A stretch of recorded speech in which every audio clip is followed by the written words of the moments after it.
Good morning, good evening, good afternoon, and remember that context is everything.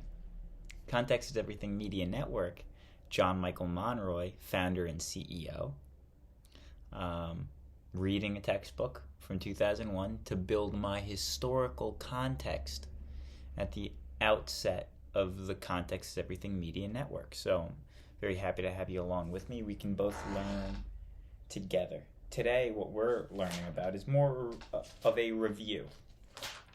We've gotten through Chapter 7, which was 3 lengthy sections, really, on ancient America. So I'm going to read some sticky notes, and we'll probably be out here in 12, 13 minutes. Section 1 on ancient America. Sizable section, like a 5-pager, very rare. And it starts with the Olmecs. So the Olmecs, they're a society that was from about 1400 to 500 BC. We don't know too much about them, but they were on the Mexican Gulf Coast. What we do know, or at least what we knew in 2001, we might know more now, as we found lavish tombs with priests and aristocrats, like the belongings of the wealthy elite. Giant 40-ton stone heads we also found in their settlements, ancient settlements. Giant 40-ton stone heads, which are consistent with rocks that would be found in a quarry hundreds of miles away. An interesting thing for the Olmecs to do is move 40-ton stones hundreds of miles without the functional use of the wheel. I want to clarify something that I said previously. I was saying in the previous sections that they did not invent the wheel. Well, according to this textbook here that we're reading, that we're pulling from, the ancient Americans did have the invention of the wheel, but they didn't have the functional use of the wheel, as in they didn't have oxen to pull anything. So it would just be basically rickshaws, like things that they would personally have to pull and carry. They didn't have towing animals or something like that. But I just want to clarify that they did have the wheel, they just didn't use it to the fullness of its capacity. Weird how they moved those 40-ton stones, though, right? Hundreds of miles. Then we have the Mayas. From 300 to 900 AD, most of modern-day Central America is what they occupied. They were powerful traders of honey, cocoa, cotton, cloth, and feathers. They had a hieroglyphic writing system and sacred books that were written on bark. The conquistadors burned a lot of these sacred books, but some still survive in European museums, I believe Spanish museums, but I could be wrong about that. But there are some of those ancient texts that do live on in European museums. That's the Mayas. They had a 365-day calendar that they obviously came up with independent of the Egyptian Julian calendar. And they also had a 260-day calendar that tracked the orbit of Venus. So they could look in the stars and calculate. Oh, they could. Mayan languages are still spoken in parts of Guatemala and southern Mexico. Then we have Aztec culture. So this is all like Central America, basically, here in this first section. Aztec culture, they were an advanced society, really, who settled in Tenochtitlan, which is modern-day Mexico City. Massive city. It was some big number. Let me actually look back and find the number of population that this book cites, because it's sizable, let me tell you. Okay. While I'm looking for this, all of these societies, we might be saying advanced, we might be saying civilized, yada, yada, yada, they all did human sacrifice. So there's a little bit of a point deduction on their civility. They would sacrifice humans. So, food for thought, not good. Let's see. By 1500, the Aztec Empire numbered an estimated 30 million people. That's a big number, but that's not the answer I'm looking for. I'm looking for the size of population of Tenochtitlan, which had chanipas, which are really interesting structures outside of Tenochtitlan, which had like a shallow lake beds around the city. And so what they did was, to make use of these shallow lake beds, is they built these chinampas, which are artificial little land squares.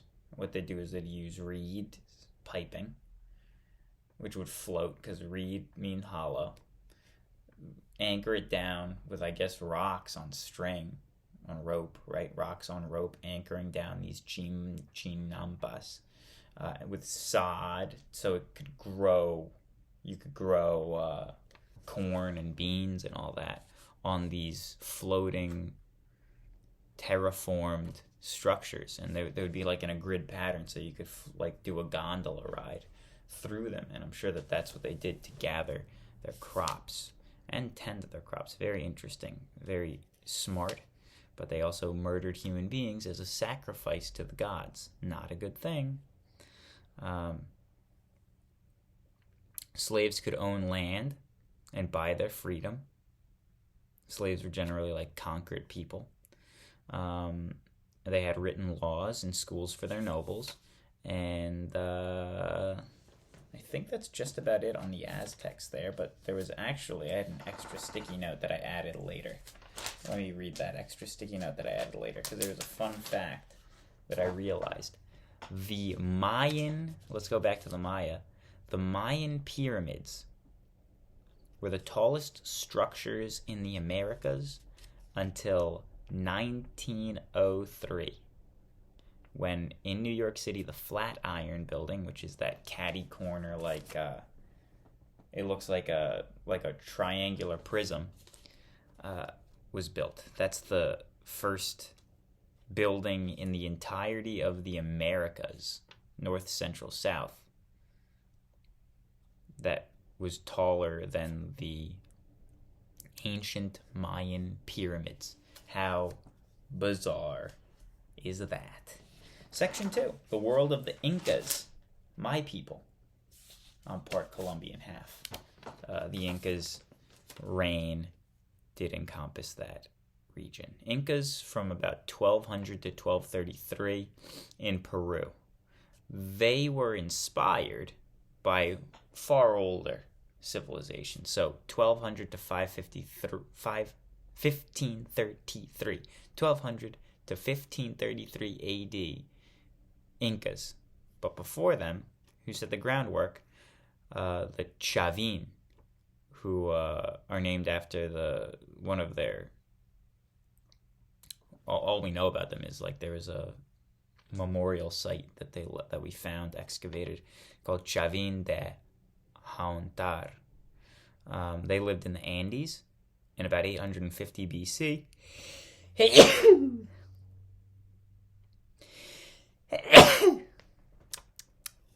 you. 850 BC, they built temples to a scary jaguar human chimera god.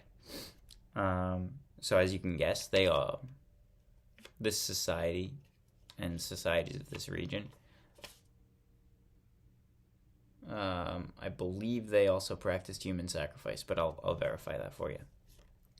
So the Chavin, that's all we really know about them. We found one site, jaguar human chimera, dates back to about 850 BC. After them, the Mochica, from 100 to 700 AD, clearly were skilled farmers. They created terraces, and these terraces are like step ladders of land, of earth, on the side of hills, so that when rain happens, the rain doesn't just wash water and wash dirt down the whole hill. The terrace allows you to farm on the hillsides, and they also make for beautiful aesthetics. So just a picture here of, I believe this is Machu Picchu, and you can see the step ladders on the earth, and those step ladders on the earth would be terraces. Okay. Probably made it easier to build as well. So they also were fine artists, and they created scenes of daily life, which is pretty interesting for such a long time ago, 700 AD. I guess that the Europeans were doing that as well, but whatever. Mochica, that's them. Then you have the Nazca. They left mysterious glyphs or pictographs carved into the land called the Nazca lines. That's at least what we refer to them as now. So not like mound builders that we'll talk about in the next section, but I guess more like digging rather than building. I don't know. Nazca lines, and I think they're still there. And then we get to the Incas. They rose to prominence in the 1400s and ruled from Ecuador to in the north to Chile in the south. So pretty wide coastal reign. They had a god king named, first god king was Pachacuti, who led the conquests who extended the territory to Ecuador in the north to Chile in the south. They kept census information on Quipu, which was like a string-based numerology system. So I'm thinking of like an abacus, but they use string and maybe knots or something. So they would keep census information, know what their civilization looked like and all that. They were world-class metal workers, creating alloys. Gold was common and encrusted entire temples, and used for nobles, for cookware and all that. Or like eating utensils, maybe not cookware. They were had a complex road system that was only used by the armies and by political messengers. And this road system was more advanced than the Roman road system, which is pretty impressive, if you ask me. God, King, what's this? So the God King was called the Sepa Inca. And the queen to the king, is called La Coya, who did also have some political power, obviously not as much as the God King. After the sudden death of Sepa Inca in 1525, civil war broke out and weakened the Incas, and that's a really inopportune time to be in part of a civil war because the Spanish horde was well on its way, and they would annihilate the Inca shortly, or whatever they did. I don't even know. Next section. Peoples of North America. That's me. Now, at least. So this is a section that just kind of sections it off because there's a lot of civilizations here. The desert Southwest, 1,000 years ago, was actually fertile farming land. How bizarre is that? So like Arizona was like Nebraska or something.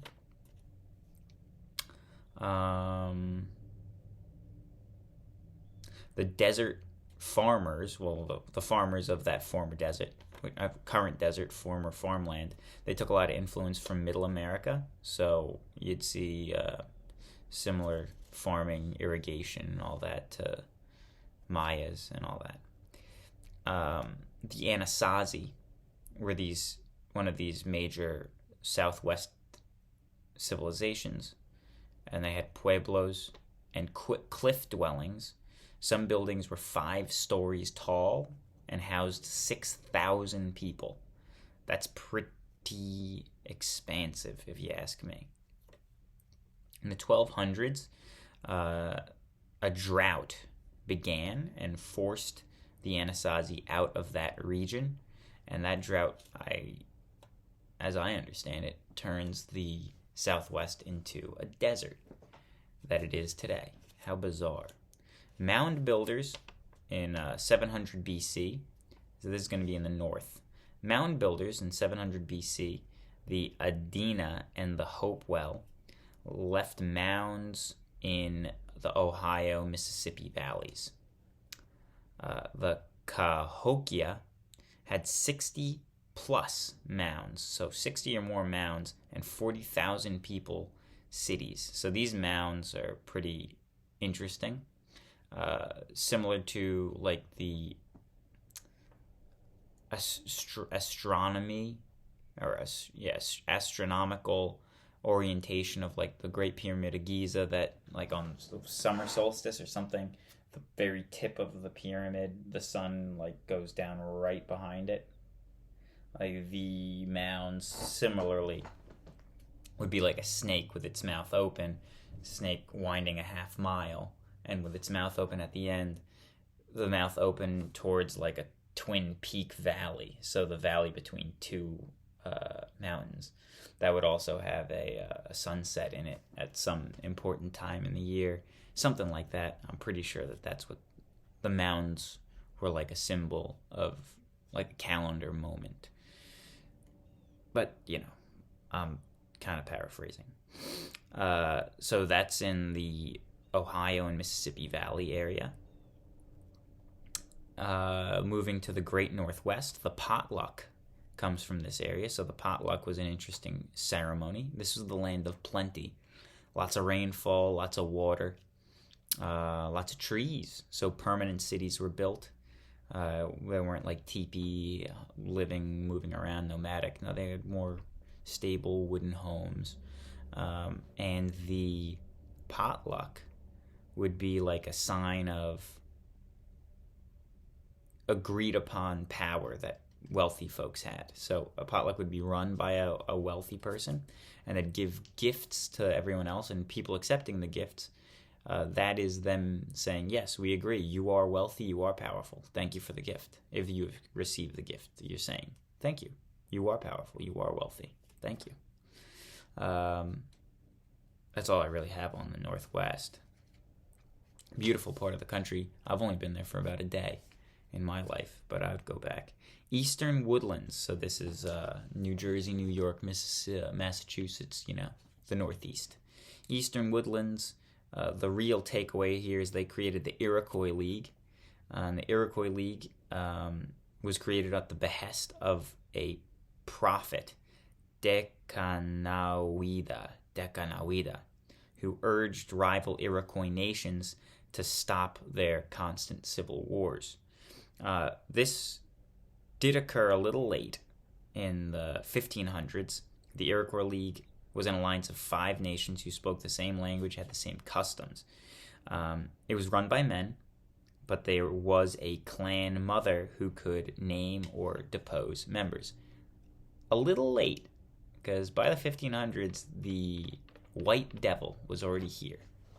And I say that somewhat in jest, but also you can only imagine the terror that it invoked in the natives when these folks came and brought massive disease and also murderous tendencies. So that is American history, Native American history, as noted by this here textbook from 2001. I thought it was pretty interesting. There's obviously more to be discovered, but this is a foundational textbook. I think this is for like a 10th grade, so there's obviously more depth to be dug. Now, this was the end of Unit 2. We're on page 174 of, let me give you an accurate reading on when this actual book ends in terms of my reading, our reading. This book ends on page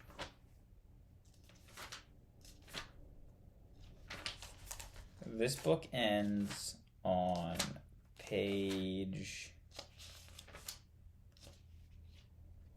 955. So 955 is the total. We're here sitting on 174. Buckle up. It's going to be a long ride. Good morning. Good evening. Good afternoon. And remember that context is everything.